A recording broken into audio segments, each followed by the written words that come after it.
નમસ્કાર મિત્રો, સ્વાગત છે અમારી યુટ્યુબ ચેનલ ઓલવેજ એપમાં. મિત્રો, આજે આપણે જોઈશું બિન સચિવ ક્લાર્કનું મોડેલ પેપર નંબર 4, જેનો પાર્ટ 2. પાર્ટ 1માં 50 પ્રશ્નો હતા. જો વિડીયો જોવા માંગતા હોય તો ડિસ્ક્રિપ્શનમાં તમને એની લિંક મળી જશે. અને આ મિત્રો, જો ચેનલ ઉપર નવા હોય તો પ્લીઝ ચેનલને સબસ્ક્રાઇબ કરી દેજો અને બેલ આઇકનને પણ દબાવી દેજો, જેથી કરીને આવનાર હરેક વિડીયોની નોટિફિકેશન સૌપ્રથમ આપને મળી રહે અને આપની તૈયારીમાં વધારો થઈ શકે. તો ચલો મિત્રો, હવે ટાઈમ ના બગાડતા શરૂ કરીએ. તો મિત્રો, આ રહ્યો આપણું બિન સચિવ ક્લાર્કનું મોડેલ પેપર નંબર 4, જેનો પાર્ટ 2. ફર્સ્ટ ક્વેશ્ચન: ભારતના બંધારણના નિર્માતાઓનો મત નીચેનામાંથી શેમાં પ્રતિબિંબ થાય છે? પ્રસ્તાવના, મૂળભૂત અધિકારો, મૂળભૂત ફરજો કે રાજ્યની નીતિના નિર્દેશક સિદ્ધાંતો? તો સાચો જવાબ આવે મિત્રો પ્રસ્તાવનામાં. બીજો ક્વેશ્ચન: અનુચ્છેદ 360 મુજબ દેશમાં નાણાકીય કટોકટી જાહેર થાય તો તે સમયગાળા દરમિયાન રાજ્ય વિધાનમંડળ દ્વારા પસાર કરવામાં આવેલા નાણાં ખરડા પરનું સંપૂર્ણ નિયંત્રણ કોના જોડે રહેશે? તો કેન્દ્ર પાસે રહેશે. ત્રીજો ક્વેશ્ચન: કયો ખરડો દાખલ કરવા માટે રાજ્યપાલશ્રીની પૂર્વ મંજૂરી લેવી પડે છે? એ પણ નાણાકીય ખરડો પસાર કરવા માટે રાજ્યપાલશ્રીની પૂર્વ મંજૂરી લેવી પડે છે. ચોથો ક્વેશ્ચન: તાલુકા પંચાયતની બેઠક સામાન્ય રીતે ક્યારે ભરવી જોઈએ? તો દર 3 માસે સામાન્ય રીતે ભરવી જોઈએ. કયો પ્રોગ્રામ માટે મોટી ફાઇલને નાની ફાઇલમાં કમ્પ્રેસ કરી નાખે છે? તો વિનઝિપ નામનો પ્રોગ્રામ છે, તે મોટી ફાઇલને નાની ફાઇલમાં કમ્પ્રેસ કરી નાખે છે. છઠ્ઠો ક્વેશ્ચન: રિસાયકલ બિનમાં ફાઇલનો સંગ્રહ કર્યા વિના કેવી રીતે ડિલીટ કરી શકાય? તો રિસાયકલ બિનમાં ફાઇલનો સંગ્રહ કર્યા વિના કેવી રીતે તેને ડિલીટ કરી શકાય? તો શિફ્ટ અને ડિલીટ કી દબાવવાથી, શિફ્ટ જોડે ડિલીટ કી દબાવવાથી સીધો તે ડિલીટ થઈ શકે છે. સાતમો ક્વેશ્ચન: વર્ચ્યુઅલ મેમરી સામાન્ય રીતે ખાલી જગ્યામાં સ્થિત હોય છે. તો વર્ચ્યુઅલ મેમરી રેમમાં હોય છે. આઠમો ક્વેશ્ચન: નીચેનામાંથી કયો વિકલ્પ ઇન્ટરનેટ સાથે સંબંધિત છે? તો નીચેનામાંથી કયો વિકલ્પ ઇન્ટરનેટ સાથે સંબંધિત છે? ઓએમપી, બીએમપી, યુઆરએલ કે યુઆરકે? તો સાચો જવાબ આવે મિત્રો યુઆરએલ.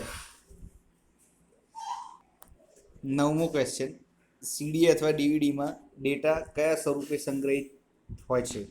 તો ડિજિટલ સ્વરૂપે સંગ્રહિત હોય છે. એમએસ વર્ડમાં પેજને ઊભું દર્શાવવા કયો વિકલ્પનો ઉપયોગ કરવામાં આવે છે? તો પોર્ટ્રેટનો ઉપયોગ કરવામાં આવે છે.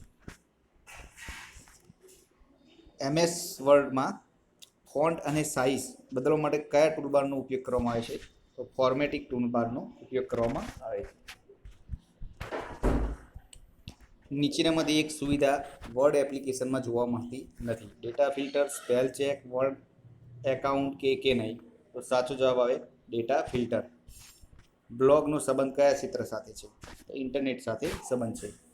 વર્ડમાં લખાણને મધ્યમાં લાવવા માટે કયા કમાન્ડનો ઉપયોગ થાય છે? Ctrl+E નો કમાન્ડનો ઉપયોગ થાય છે. સિસ્ટમ સોફ્ટવેર એ શું છે? Program language. હવે ગુજરાતીમાં સાચી જોડણી શોધો. શૂન્યમૂળની સાચી જોડણી શોધો. કયા નંબરનો ઓપ્શન સાચો આવે? તો બીજા નંબરના ઓપ્શનનું જે શૂન્યમૂળ છે એ સાચી જોડણી છે. શબ્દ સમૂહ માટે એક શબ્દ આપો. વાછરડું જોયા વિના દૂધ દોવા દેતી ગાય. તો જવાબ આવે કવલી. 68મો ક્વેશ્ચન: નીચે આપેલા શબ્દોમાંથી કયો શબ્દ પરિત્રાણ શબ્દનો સમાનાર્થી નથી? તે જણાવજો. સમાનાર્થી નથી તે જણાવજો. આત્મરક્ષણ, સંબંધિત, અટકાવ કે કવચ? તો આ પ્રશ્નનો જવાબ મિત્રો તમારે ડિસ્ક્રિપ્શન બોક્સમાં આપવાનો છે. શાર્દૂલ વિક્રીડિત છંદનો બંધારણીય સૂત્ર કયું છે? તો મ, સ, જ, સ, ત, ત, ગા એ એનું બંધારણીય સૂત્ર છે. સંધિ છોડો, હેત્વાભાસ, તો હેતુ વત્તા આભાસ. નીચેનામાંથી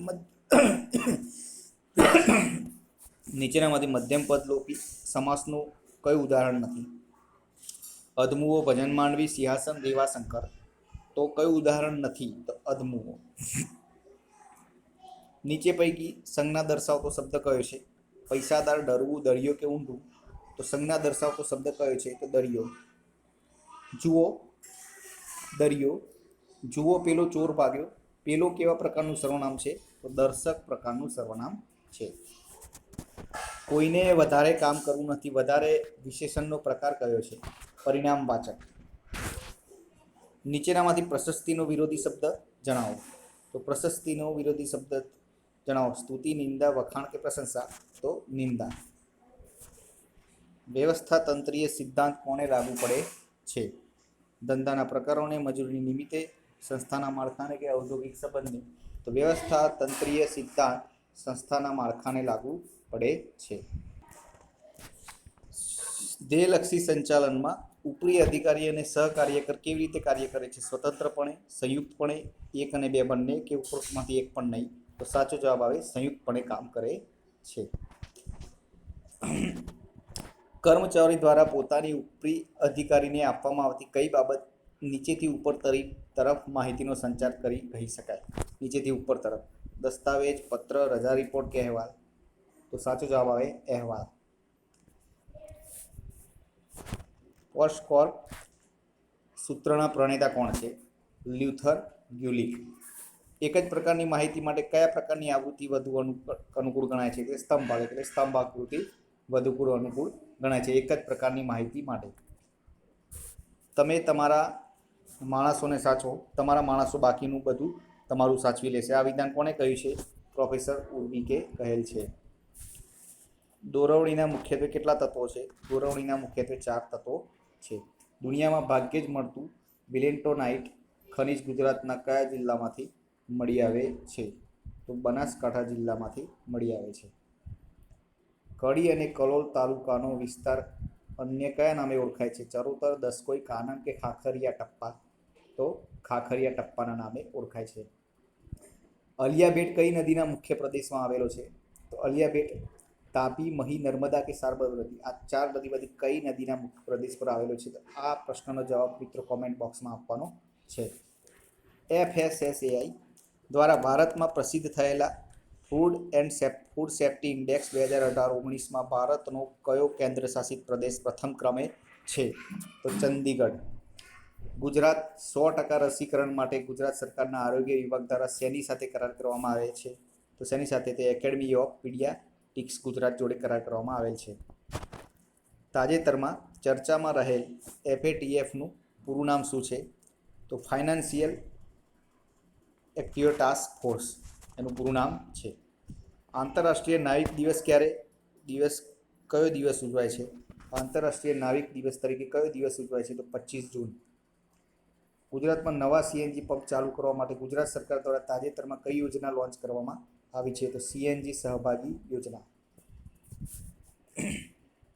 નીતિ આયોગ દ્વારા તાજેતરમાં પ્રસિદ્ધ થયેલા ઇન્ડેક્સ 2019 અંતર્ગત ભારતના 21 મોટા રાજ્યોમાંથી ભારતના કયા રાજ્યમાં 100 પુરુષોએ સ્ત્રી જન્મદર સૌથી ઓછો છે? તો હરિયાણા. મણિપુરના નવા રાજ્યપાલ તરીકે કોની નિમણૂક કરવામાં આવી? શ્રી પદ્મનાથ આચાર્ય. ભારતમાં આઈબીના નવા વડા તરીકે તાજેતરમાં કોની નિમણૂક કરવામાં આવી? તો ભારતમાં આઈબીના નવા વડા તરીકે તાજેતરમાં શ્રી અરવિંદ કુમારની નિમણૂક કરવામાં આવેલ છે. And last question.